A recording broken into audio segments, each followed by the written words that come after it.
kasih Bapa, terima kasih Tuhan Yesus. Kami sehat, kami kuat, itu semua karena anugerah Tuhan buat hidup kami. Terima kasih Bapa, jika sebentar kami akan memulai ibadah sekolah minggu kami, Tuhan Yesus pimpin kami, Tuhan Yesus sertai kami, sehingga kami boleh menjadi terang dan garam dimanapun kami berada. Terima kasih Bapa, kami siap ya Tuhan untuk ibadah hari ini, hanya di dalam nama Tuhan Yesus yang sudah berdoa sama-sama kita katakan amin.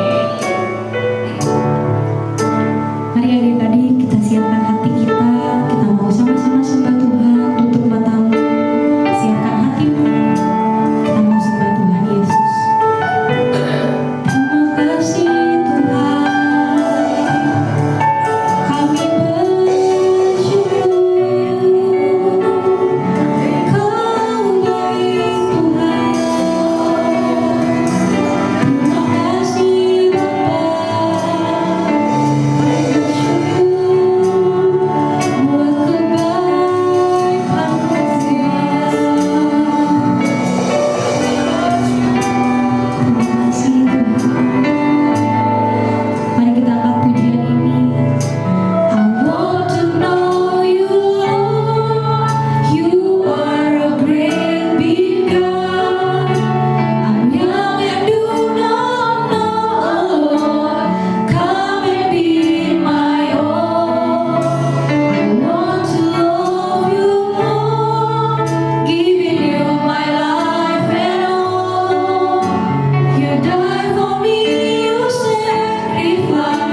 DNA gereja kita.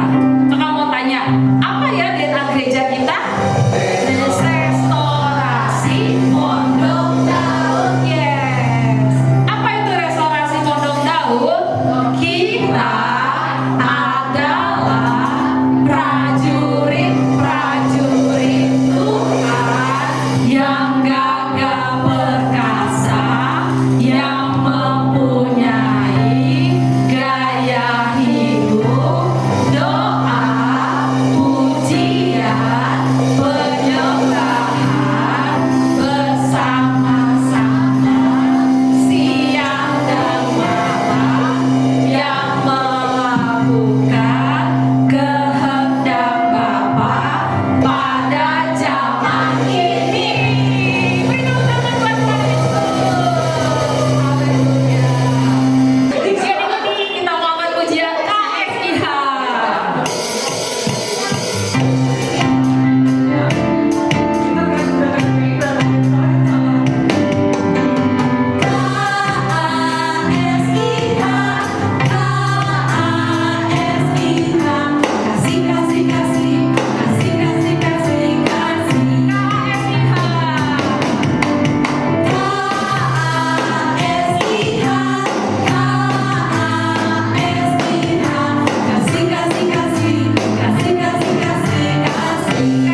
Good Samaritan.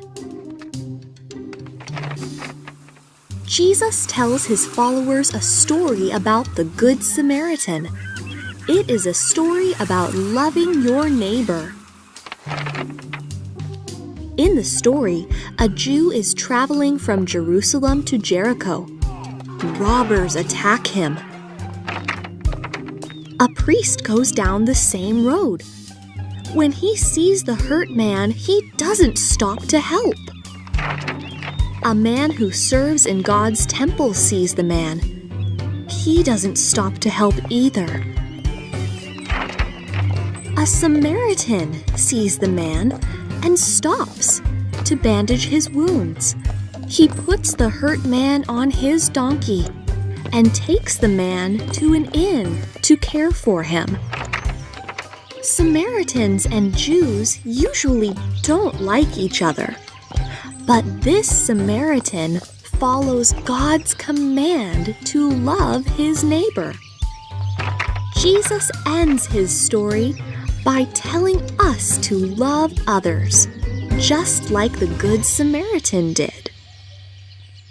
Shalom adik-adik. Wah, gak kerasa ya udah hari Minggu lagi. Tadi kita sama-sama udah memuji dan menyembah Tuhan.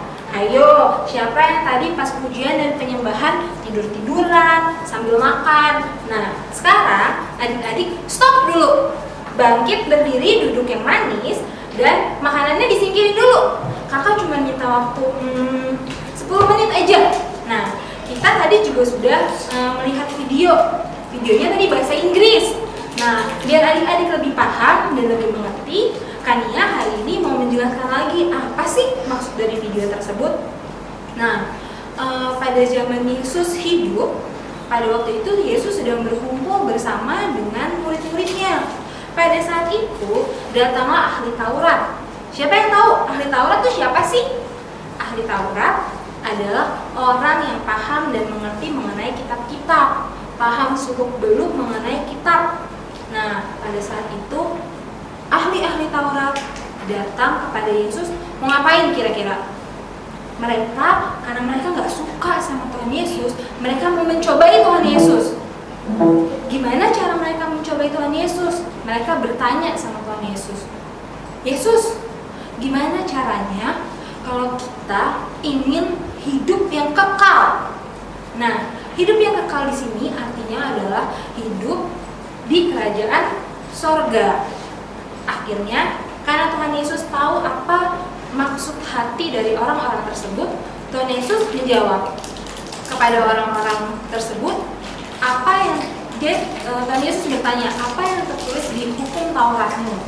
Dan akhirnya ahli-ahli Taurat itu menjawab bahwa yang tertulis di kitab Taurat adalah kita harus mengasihi Tuhan Allahmu dengan segenap hatimu dan dengan segenap jiwamu dan dengan segenap kekuatanmu dan dengan segenap akal budimu, dan mengasihi sesamamu seperti mengasihi dirimu sendiri.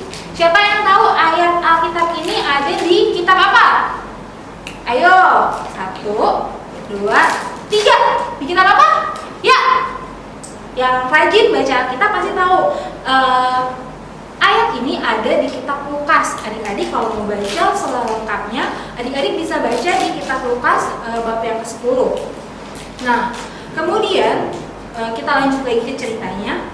Nah, di sana Tuhan Yesus menjawab setelah ahli-ahli Taurat tersebut menyatakan isi dari Alkitab. Tuhan Yesus menjawab, maka lakukanlah demikian. Nah, ahli Taurat ini ingin membenarkan apa yang mereka pikirkan, membenarkan sikapnya mereka. Akhirnya ahli Taurat itu bertanya lagi sama Tuhan Yesus satu kali lagi.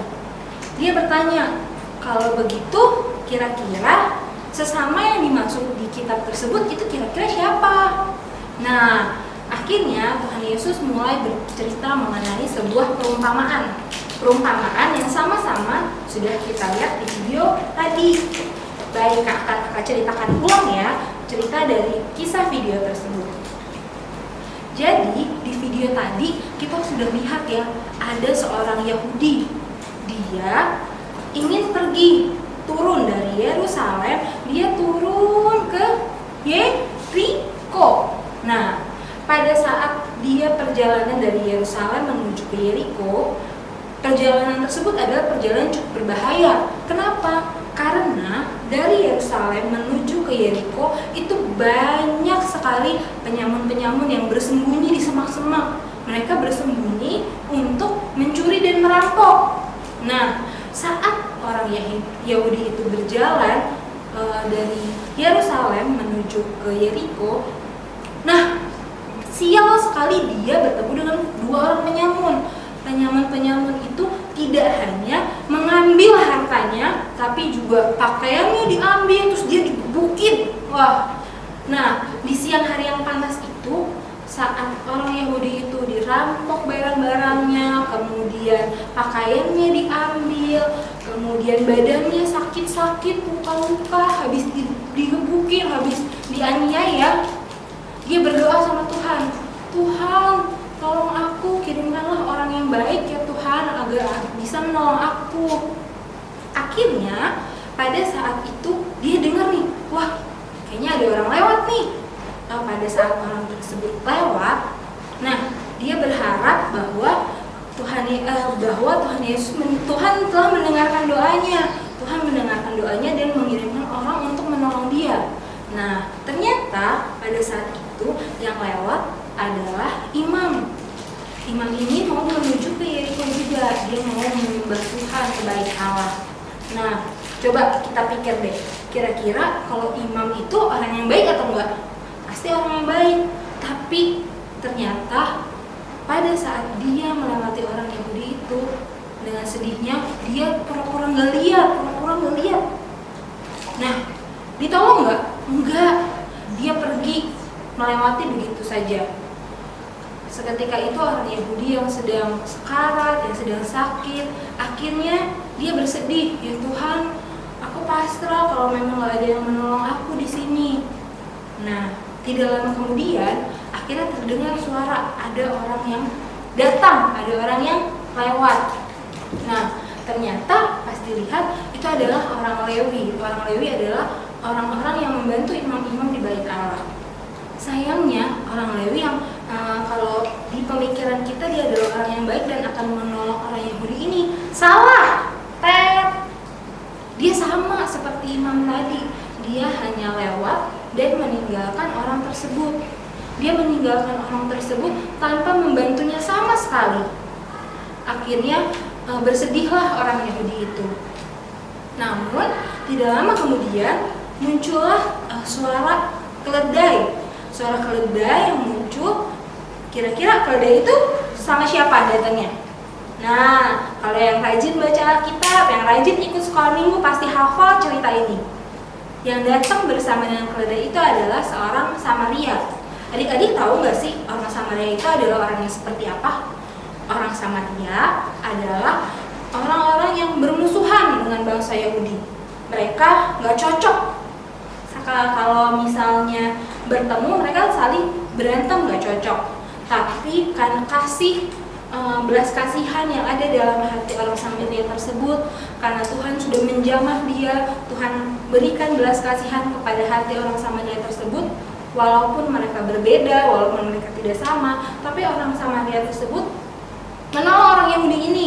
Orang Yahudi ini dibawa naik ke atas keledainya, dan kemudian mereka sama-sama mencari sebuah penginapan. Buat apa mencari penginapan? Agar bisa merawat orang Yahudi itu sampai sembuh. Nah, begitu sampai di penginapan, orang Yahudi tersebut dirawat dengan baik.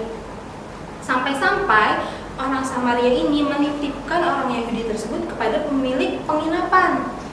Nah, orang Samaria tersebut berpesan, Bapak, pemilik penginapan, saya minta tolong ya, ini ada teman saya sedang sakit, tolong dirawat. Ini saya punya uang sejumlah 2 dinar, tolong rawat dia dengan baik. Kalau kebutuhan orang ini melebihi dari uang yang sudah saya berikan, saya akan tambahkan, akan saya penuhi semua biayanya. Akhirnya orang Yahudi itu sembuh, orang Yahudi itu bisa pulih seperti sedia kala. Berkat siapa? Berkat pertolongan orang Samaria tersebut. Nah, adik-adik, kalau misalnya kita sudah lihat dari video yang tadi dan juga firman yang sudah kakak berikan, kita akan tahu bahwa kalau misalnya kita menjadi orang yang baik, kita mau mengasihi sesama kita, kita tidak boleh memandang statusnya, mau dia cewek, mau dia cowok, mau sudah besar, mau anak kecil, anak bayi, mama, papa, kakek, nenek. Bahkan tetangga kita, walaupun berbeda agama, berbeda suku, kita tetap harus memandang mereka sebagai sesama kita. Nah, sesama kita seperti yang Tuhan Yesus sudah ajarkan adalah orang yang harus kita kasihi, seperti kita mengasihi diri kita sendiri. Coba ditengok kakaknya, adiknya, mamahnya, papanya yang sedang nonton bersama adik-adik. Kalian udah mengasihi orang di sekitar kalian seperti kalian mengasihi diri kalian sendiri belum? Jangan sampai kalian jadi orang yang egois, mau menang sendiri. Ketika melihat orang yang lain kesusahan, kalian gak mau nolong. Ingat, apa yang Tuhan Yesus ajarkan, bahwa selain kita harus mengasihi Allah dengan segenap hati kita, syarat untuk hidup kekal adalah kita harus bisa mengasihi sesama kita manusia. Seperti Tuhan Yesus juga selalu mengasihi kita semua. Ingat gak, beberapa waktu yang lalu kita sudah merayakan Paskah. Nah, di Paskah itu Tuhan Yesus mengajarkan bahwa Tuhan Yesus yang mulia dari surga turun ke bumi untuk menebus dosa-dosa kita umat manusia. Kenapa Tuhan Yesus bisa begitu baik? Karena kasihnya kepada kita. Nah, adik-adik, kita juga bisa menerapkan kasih tersebut kepada orang-orang yang ada di sekitar kita. Jangan sampai satu rumah, satu keluarga saling bertengkar, berantem, melawan mama, melawan papa, berantem sama kakak, berantem sama adik. Apalagi kita dalam kondisi yang sedang di rumah aja.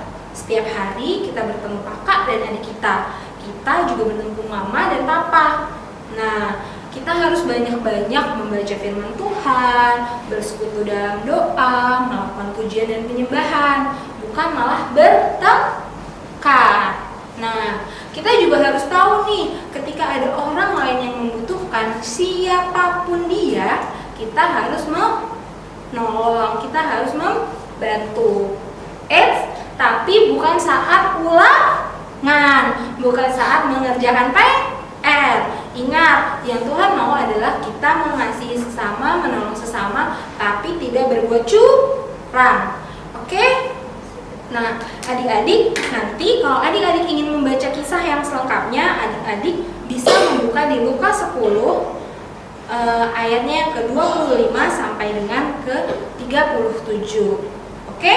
Nah, adik-adik, sebelum kita mengakhiri firman kita pada hari ini, mari kita sama-sama kita berdoa kepada Tuhan. Tuhan Yesus, terima kasih atas firman yang telah Engkau berikan, firman yang indah ya Tuhan. Tuhan Yesus, terima kasih telah mengajarkan kami untuk mengasihi orang yang bahkan kami tidak kenal sekalipun, mengasihi musuh kami ya Tuhan. Tuhan, bantu kami ya Tuhan agar kami selalu bisa menerapkan kasih setia seperti yang Engkau ajarkan Tuhan. Walaupun susah, walaupun tidak mudah, tapi kami percaya Tuhan, firman-Mu adalah sesuatu yang bisa kami pegang agar kami beroleh hidup yang kekal di surga nanti. Tuhan, terima kasih, bantu kami menerapkan firman yang Engkau berikan, bantu kami dalam mengasihi sesama kami manusia, mengasihi mama, mengasihi papa, mengasihi kakak, dan mengasihi adik kami, maupun mengasihi teman-teman kami. Tuhan, semoga apa yang kami dengarkan pada hari ini dapat menjadi rema buat kami dalam menjalani hidup kami sehari-hari. Mari adik-adik yang percaya kita katakan amin.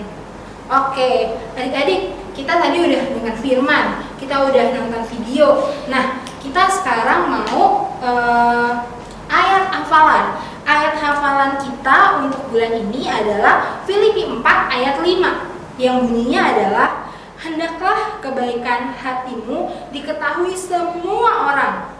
Tuhan sudah dekat. Kakak ulangin ya, ada di Filipi 4 ayat yang ke-5. Bunyinya adalah, hendaklah kebaikan hatimu diketahui semua orang. Tuhan sudah dekat. Oke, sampai jumpa. Hai adik-adik. Nah, setelah kita mendengarkan firman, sekarang kita membuat kreativitas. Yeay. Nah, bahan yang perlu disiapkan hanya kertas, boleh kertas karton, boleh kertas warna-warni, kemudian ballpoint dan gunting. Nah, gimana caranya? Caranya adalah ambil tangan adik-adik, kemudian tempelkan di kertas karton. Kita mau jeplok tangan kita. Kita mau buat nih. Nih, tangan kita gambar di atas karton. Nah, kalau adik-adik belum bisa, nanti minta bantuan ya sama mama, sama papa, biar dibantuin untuk ngegambar dan menggunting. Nah, kalau udah jadi seperti ini, nih, nah, habis itu kita ambil gunting, oke? Nah, kakak di sini udah punya nih, yang udah jadi nih, ini tangan kakak, nih, ya. Nah, selanjutnya kita ngapain? Selanjutnya adik-adik boleh ambil hansaplas. Boleh juga kalau misalnya nggak punya hansaplas, digambar seperti ini. Nih, tangan ini menggambarkan tangan kebaikan, bahwa kita harus selalu menolong sesama kita. Nah, sesama kita yang sedang terluka, sesama kita yang lagi jatuh, lagi kesusahan, kita harus bantu. Nih ya. Nah, kemudian apa yang harus adik-adik lakukan? Adik-adik bisa tuliskan ayat hafalan yang tadi ya. Ayat hafalan yang tadi masih ingat nggak? Ada di Filipi 4 ayat ke-5. Nah, di sini ditulis. Nah, kakak di sini mau tulisnya pakai bolpen warna emas biar kelihatan. Kalau adik-adik punya karton yang warna putih, bisa pakai bolpen warna hitam atau bisa pakai bolpen warna biru. Di sini kita tulis Filipi 4 ayat 5. Tulisannya, hendaklah kebaikan hatimu diketahui semua orang. Tuhan sudah dekat. Nah, kalau sudah seperti ini, adik-adik bisa tempel di dinding. Adik-adik bisa jadikan ini sebagai pembatas buku. Kemudian bisa tempel di dekat kamar, biar kita selalu ingat ayat hafalan kita ini. Dihafal ya adik-adik. Nanti mama sama papanya tolong dites, kira-kira adik-adiknya udah hafal belum sama ayat ini. Oke? Nah, sampai jumpa adik-adik di minggu depan. Dah. Oke adik-adik, kita sudah selesai mendengar firman, memuji dan menyembah Tuhan. Kita juga udah punya ayat hafalan tadi. Nah, sekarang siapkan hati kita, siapkan sikap kita. Kita sama-sama mau doa syafaat. Doa syafaat ini spesial karena yang bawakan adalah rekan-rekan adik-adik, teman-teman adik-adik semua. Mari kita ambil sikap untuk berdoa. Tuhan Yesus, biarlah Kau terus memberkati bangsa kami, bangsa Indonesia. Kami anak-anak-Mu bersatu hati dan berseru.